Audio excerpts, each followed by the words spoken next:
नमस्कार मंडळी, स्वागत आहे आपल्या सर्वांचे पुन्हा एकदा एका नवीन व्हिडिओमध्ये. शेतकरी मित्रांनो, आपल्या शेतामध्ये कधी कधी अति उन्हाळ्याच्या टाइम मध्ये ज्यावेळेस आपण खतं देत असतो त्यावेळेस आपले जे झाडं आहेत, सहसा फळबाग असेल किंवा इतर आपले जे पीक आहेत, याच्यामध्ये आपल्याला पीक जळल्यासारखं दिसत असते. तर मंडळी, हे का जळतात, कशामुळे जळतात आणि हे जळत असताना आपण कोणत्या कोणत्या गोष्टी केलेल्या आहेत त्यामुळे हे जळत आहे, या सर्व गोष्टींची इत्थंभूत माहिती आपण या व्हिडिओमध्ये घेणार आहोत. तर मंडळी, हा व्हिडिओ जास्तीत जास्त शेतकऱ्यांपर्यंत पोहोचवा. व्हिडिओ थोडा कॉम्प्लिकेट होणार आहे, परंतु अशाच कॉम्प्लिकेटेड परंतु मजेशीर व्हिडिओसाठी आपल्या चॅनलला सबस्क्राईब करा. जास्तीत जास्त शेतकऱ्यांपर्यंत आपलं चॅनल गेलं पाहिजे, कारण की त्यांना सुद्धा शेतीमध्ये हे का घडते याची इत्थंभूत माहिती सुद्धा झाली पाहिजे. कारण की ज्या वेळेस आपल्याला या प्रकारची माहिती होईल त्याच वेळेस आपण आपल्या शेतामध्ये आपल्या झाडांना आपण न्याय देऊ शकू. तर मंडळी, मी सुदीक्षण धोटे आणि तुम्ही बघत आहात इंडियन फसल.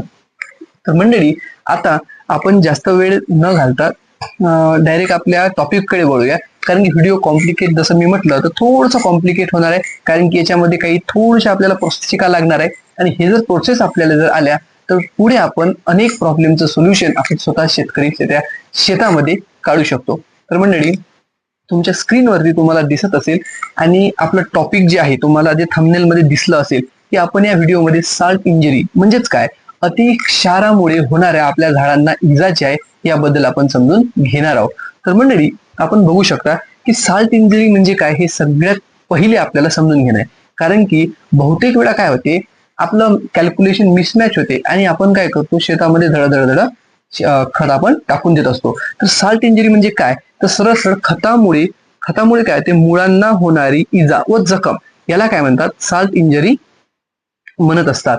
तर आता आपल्याला समजलेलं आहे की साल्ट इंजरी म्हणजे काय. तर सोप्या भाषेमध्ये खतांमुळे, अति खताच्या वापरामुळे होणारी जी जखम आहे आपल्या झाडांना, ते पानांच्या स्वरूपात आपल्याला दिसू शकतात, ते आपल्याला झाड वाढलेलं दिसू शकते, की अनेक प्रकारच्या जखमा ज्या आपण शेवटी बघणार आहोत, कशा कशा प्रकारचे जे लक्षणं असणार आहे हे सुद्धा आपल्याला इथून समजलं आहे. तर मंडळी, आता काय होते, अनेक वेळा काय करतो आपण, जेव्हा जमिनीमध्ये आपण ज्यावेळेस खत देत असतो किंवा ठिबक सिंचनाच्या द्वारे आपण ज्यावेळेस खत देत असतो, तर काय होते, एकाच वेळेस खूप प्रमाणात रासायनिक खत दिले जाते. सपोज करा, आता उदाहरण मी घेतलेलं आहे पुढे, आपले संत्र्याचे झाडं आहेत काही, तर त्या झाडाला आपल्याला आता एप्रिल महिन्यामध्ये प्रति झाड 150 ग्रॅम नत्र आपल्याला देणं आवश्यक असते.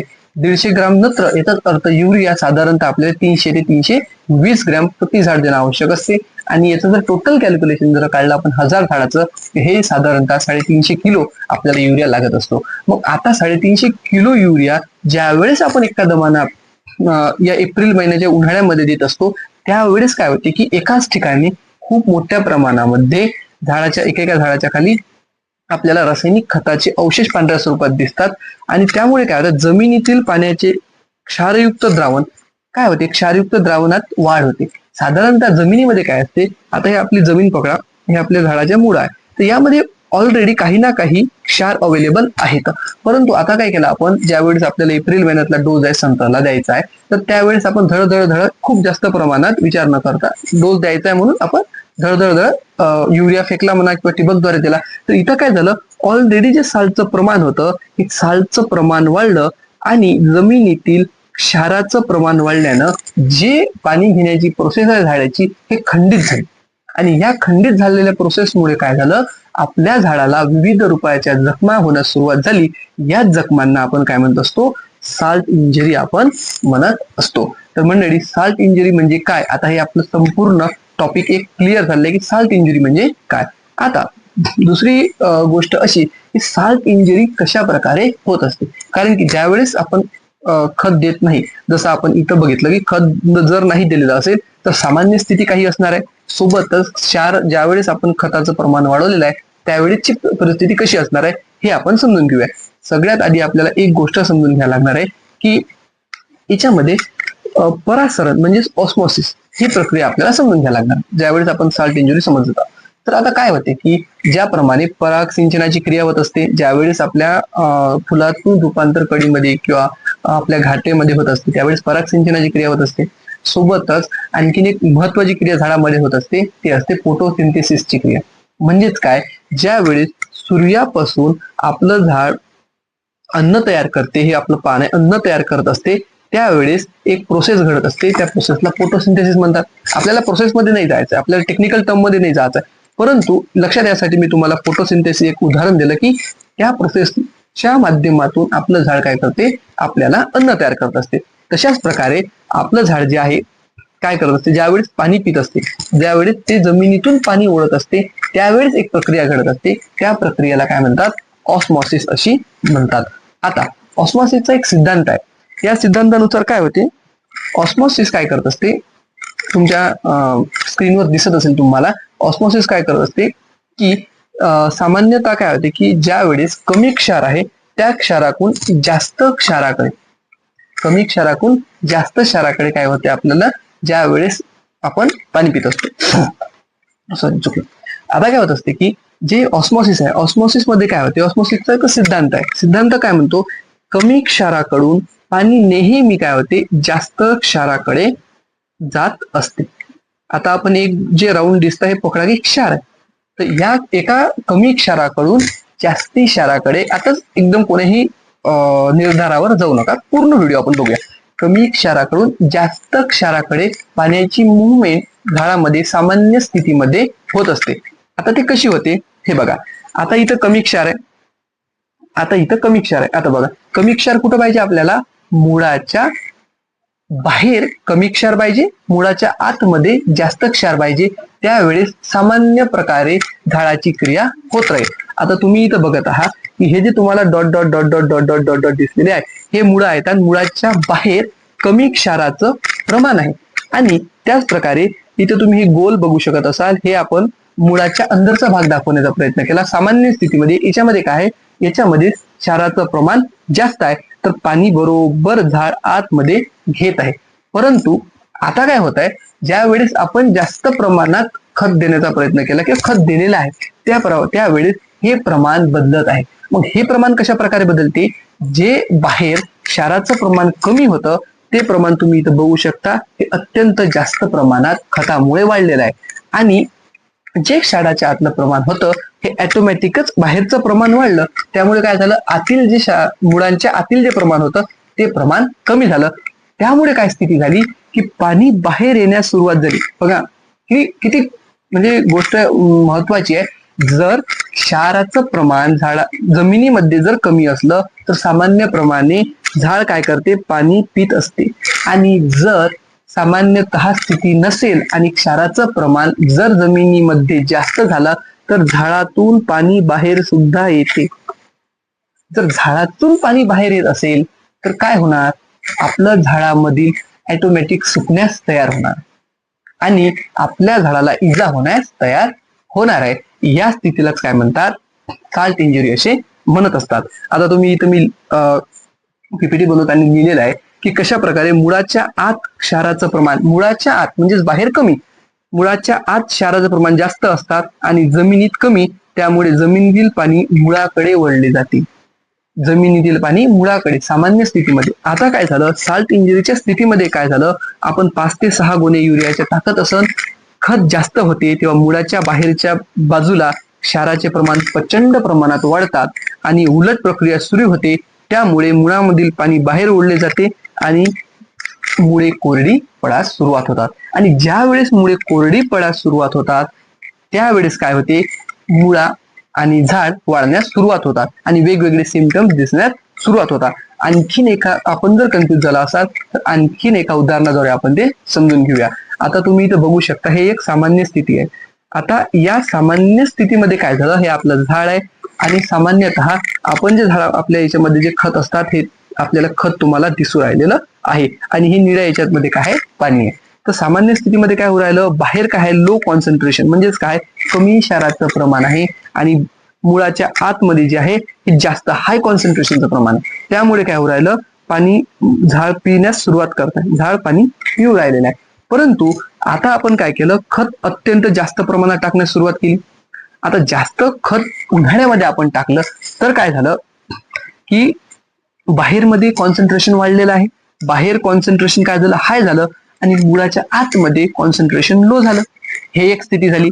आता दुसरी स्थिती अशी झाली उन्हाळ्यामध्ये की जे पाणी आहे, जे उन्हाळ्यामध्ये हे पाणी आहे हे काय झालं, बाष्पीभवनातून काय झालं, लॉस झालं.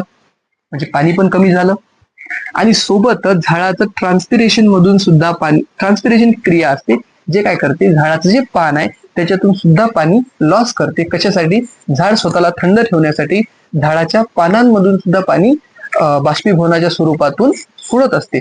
आता काय झालं, झाडाचे जे पान आहे, झाडाचं जे पान आहे, या पानानं काय केलं, स्वतःला थंड करण्यासाठी इथून बाष्पीभवनाद्वारे पाणी सोडलेलं आहे. आता या पाणी जर सोडलेलं असेल तर याला पाणी सुद्धा लागणार आहे, परंतु कॉन्सन्ट्रेशन, खताचं प्रमाण जास्त झाल्याच्यानं काय झालं, झाड पाणी ओढण्यात चाललेलं नाही, आणि त्यामुळे काय झालं, आपल्याला या प्रकारे झाडावर सिम्पटम दिसण्यास सुरुवात झालेली आहे. आणि शेवटी काय हो राहिलं, झाडाचे पान आपले जळण्यास सुरुवात होते आणि आपलं झाड मरण्याच्या स्थितीकडे किंवा सुकण्याच्या स्थितीकडे सामान्यतः चाललं जात आहे. आता हे ज्यावेळेस गोष्ट होत असते त्यावेळेस आता काय, हे परिस्थिती झाली, अति खत टाकलं, पण आता आपल्याला जे खताचा डोस आहे साधारणतः 300 किलो हजार झाडाला, तर मग आता हे 300 किलोचा जे डोस आहे हे कशा प्रकारे द्यायचा, द्यायला लागणार आहे झाडाला, ही गोष्टी लागणार आहे. तर त्यावेळेस आपण काय करू शकतो, जे डोज आहे ती स्प्लिट अप्लिकेशन देऊ शकतो, म्हणजेच काय, डोज विभागून देण्यास आपल्याला सुरुवात आपण करू शकतो. जसे की 300 किलो जर युरिया असेल तर 50-50 किलो प्रति एका हप्त्याला आपण 50 किलो, 50 ते 60 किलो, 50 ते 60 किलो युरिया देऊ शकतो ठिबक सिंचनाद्वारे. त्यावेळेस काय होणार, झाडाला टाइम भेटणार, पाणी अवेलेबल असणार आणि जास्तीत जास्त चाल कॉन्सन्ट्रेशन एका जागी जमणार नाही आणि आपल्या झाडाला इलाज होणार नाही. दुसरी गोष्ट, पुरेसे पाणी देणं खूपच आवश्यक आहे. खत देण्याच्या आधी, म्हणजेच काय, ओलावा असणे खूप आवश्यक आहे. खत देण्याच्या आधी आपल्याला जमिनीत ओलावा पाहिजे, आणि खत देणं झाल्या त्याच्यानंतर सुद्धा आपल्याला जमिनीमध्ये पाणी असणं आवश्यक आहे. तर आपल्याला काय, खत देण्यापूर्वी आणि खत दिल्यानंतर ठिबक पुरेसे वेळ चालू ठेवा, जेणेकरून जमिनीतील क्षार जमिनीच्या खालच्या थरात निघून जाईल. आणि त्याच्यानंतर दुसरी गोष्ट, कडक उन्हामध्ये जमीन कोरडी असताना खत देऊ नका, आणि ओलावा तपासणे आपल्याला आवश्यक आहे. ही जर गोष्ट आपण जर केली, वेळोवेळी जर ही गोष्ट फॉलो केली, तर आपण जे क्षारजन्य जखमा आहे आपल्या शेतामध्ये हे कुठेतरी आपण वाचू शकतो. आता ज्या वेळेस या प्रकारची परिस्थिती होते त्यावेळेस शेतकऱ्यांनी ओळखायचं कसं की हे नेमकं क्षारांमुळे झालेलं आहे.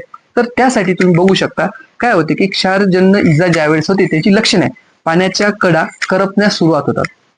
आता पानाच्या कडा कशा प्रकारे करपतात तुम्ही हे बघू शकता इथं. हे या प्रकारे करपताना जर आपल्याला पान दिसत असेल त्यावेळेस समजून जायचं की ही इजा कशाने झालेली आहे, क्षार जास्त असल्यामुळे आपल्या शेतामध्ये झालेली आहे. दुसरी गोष्ट काय होते की पीक पिवळे पडण्यास सुरुवात होते. आता पीक पिवळे पडताना सुद्धा जे झाडाचं पान आहे याच्या सुरुवातीच्या पानावर हे पिवळं पडण्यास सुरुवात होते, त्यावेळेस आपल्याला समजून जायचं आहे की ही सुद्धा लक्षणं क्षाराचीच आहे, अतिक्षार असल्यामुळे झालेली आहे. आता त्याच्यानंतर काय, वाळ खुरते, जे सामान्यतः इतर बागा आहे आपल्या सोबतच्या तुलनात्मक दृष्टिकोनातून जर आपण विचार केला, आपण संत्र्याची बाग लावलेली आहे, बाकी शेतकऱ्यांनी संत्र्याची बाग लावली आहे, त्याची हाईट चांगली घेत आहे, सगळ्या गोष्टी, आणि एका कारणामुळे होऊ शकते, हे पण एक कारण त्याच्यामध्ये असू शकते. आणि याच्यामध्ये शेवटी मुळाचं नुकसान ऑटोमॅटिकली होत राहिलेलं आहे, कारण की मुळा पाणी न घेता पाणी सोडू राहिलेली आहे. तर यावेळेस पुन्हा एकदा आपण रिपीट करतो की उन्हाळ्यामध्ये खत देताना कोणती काळजी घेणे आवश्यक आहे. तर शेतकऱ्यांनी खताचा डोस गरजेनुसार देणे आवश्यक आहे, नियोजनात्मकच गरजेनुसार हे देणे आहे. तुम्हाला जर कोणत्या पर्टिक्युलर पिकाविषयी जाणून घ्यायचं असेल की याला कोण्या वेळेस किती डोस दिला पाहिजे तर आम्हाला कमेंटद्वारे नक्की कळवा. आम्ही तुम्हाला त्या पिकाचा, संत्रा झालं, केळी झालं, मोसंबी झालं, चिकू झालं, निंबू झालं, पर्टिक्युलर कोण्या टाइमला किती खत दिलं पाहिजे याचे आम्ही तुम्हाला चार्ट देऊया. तर पुढे पाहूया, खत टाकल्यानंतर त्वरित पाणी पुरेसे द्यावे जेणेकरून क्षार विरघळतील. दुसरी गोष्ट, उन्हाळ्यात दुपारी खत देणे टाळा, सकाळ किंवा संध्याकाळची खत देण्याची म्हणजे ठिबक सिंचनाद्वारे. त्याच्यानंतर युरिया सारखे खत थेट रोपाच्या मुळाशी न देता बाजूला किंवा ओढीत द्यावे. आपण एक असते की बांगडी पद्धत असते, त्या बांगडी पद्धतीने सुद्धा आपण खत देणे आवश्यक असते, जेणेकरून झाडाला, त्या मुळाला इजा होणार नाही आणि चांगल्या परिस्थितीमध्ये झाडाला खत मिळेल. थोडक्यात उन्हाळ्यात खत, अति खत आणि कमी पाणी हे मृत्यूचे कारण ठरू शकते. जास्त खत देता पाणी कमी आहे हे झाडाला डायरेक्ट मृत्यूचे कारण त्याच्यामुळे ठरू शकते आणि आपली बाग कुठेतरी मागे येऊ शकते.